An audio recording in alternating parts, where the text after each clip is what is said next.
In the case of the Normandy beaches, the one thing that couldn't be detected by perfectly ordinary means was the beach bearing capacity, which was critical for heavy vehicles, particularly medium guns with single rear wheels, which the British had.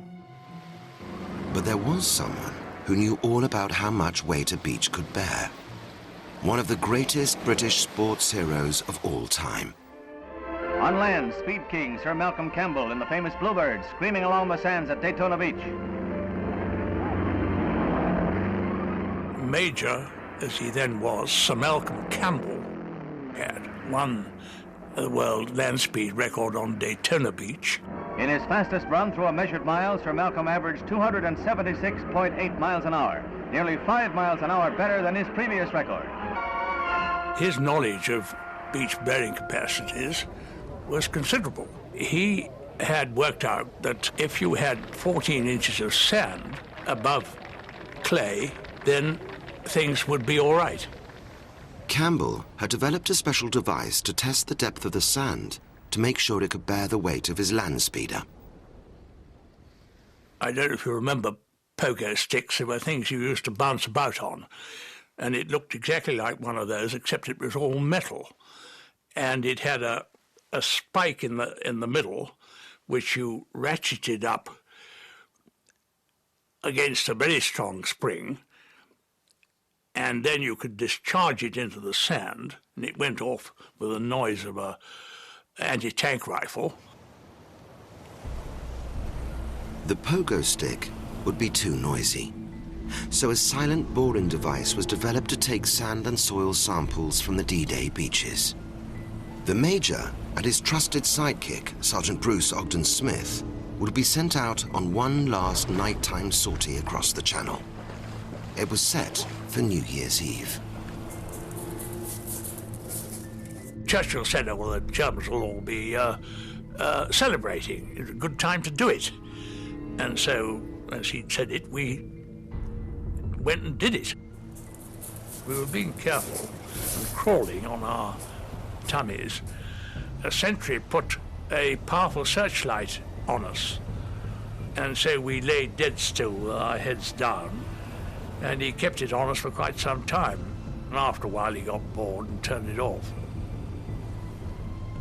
While a boat waited for them out in the darkness, they took 12 sand samples from the beach as quickly as they could.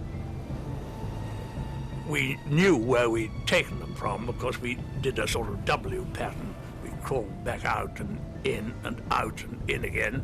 And we had difficulty swimming back out because it was rising force 5, which is quite a blow. I swam a bit harder than Bruce Ogden Smith, and he started yelling. And so I swam back to him, thinking that he was in trouble, got cramp or hole in his suit and was no longer buoyant or something like that. And all the silly so-and-so was doing was saying Happy New Year. I didn't Happy New Year back to him, I can tell you, immediately. But then I relented and did. I said, swim, you so-and-so. The evaluation of the samples confirmed that under the sand, great sections of the beaches were made of soft blue clay. Percy Hobart's team of inventors had only a few weeks to devise a solution.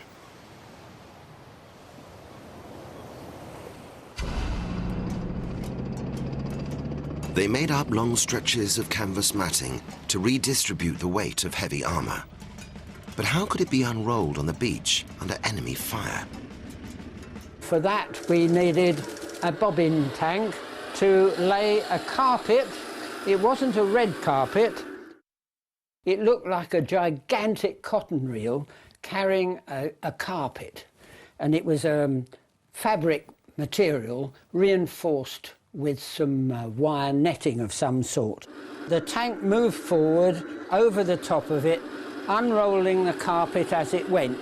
And that enabled tanks and wheeled vehicles to cross the soft patches of clay. Every known obstacle designed by the Germans now had a countermeasure. With just 2 weeks to go, Nearly 2 million American, Canadian and British soldiers were assembled on the south coast of England. D-Day would be the spearhead of the largest invasion force in history. Round-the-clock briefings made clear what every unit and every man's specific mission was to be. The soldiers were handed survival packs filled with maps, battle plans, and a strange little booklet advising the invading troops how to treat the French locals.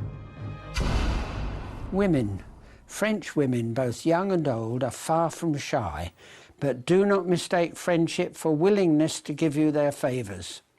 The same sort of girl with whom you can take liberties in England can be found in France.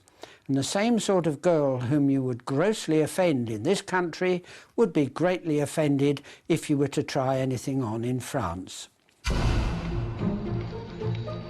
The Allies' decision to land at low tide was risky, but it would prove to be a masterstroke. It was the last thing Rommel expected.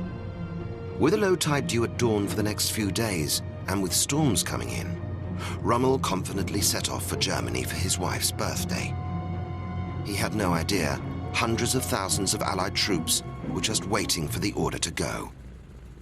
Many of us were playing cards, and I was playing Michigan Rummy with John R. Everhardy.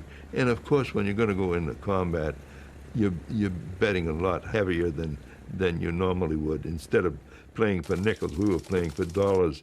He owed me $750, and damn it, he went and got killed, and I never got the money. There was a heightened sense of tension, certainly. But if you could see the photograph that somebody took of my troop after we'd finished loading ammo, they're all smiling. They all look scruffy and dirty.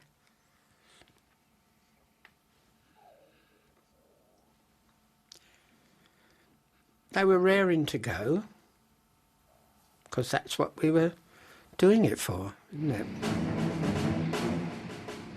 Now, with just 18 hours to go, news came in that could derail the whole invasion. Heavy storms and dense fog racked the French coast. In this weather, the Higgins boats would be difficult to control in the high seas, and the much-needed aerial bombardment would fail. But if they delayed the invasion, they stood to lose the element of surprise. If just one German reconnaissance plane could penetrate the Allied air cover over the south coast, the whole secret could have been blown. Eisenhower decided to wait.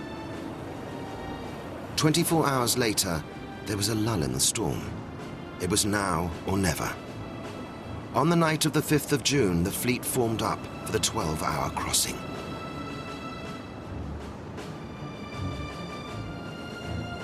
I looked back, and it was an incredible sight.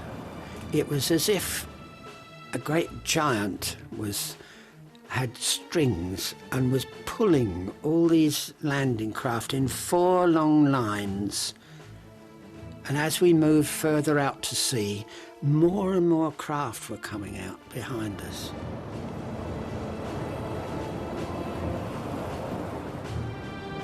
Back on land, 2 hours before midnight, the paratroopers got the order to load up.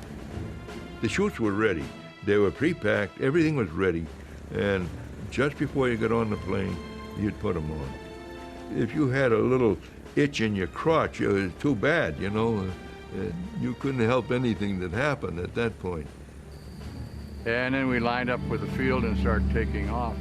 And there were so many planes on the ground that were waiting their turn, and we were like a gigantic comet, that we were in the point of the comet. And as we circled over England, the tail would get longer and longer because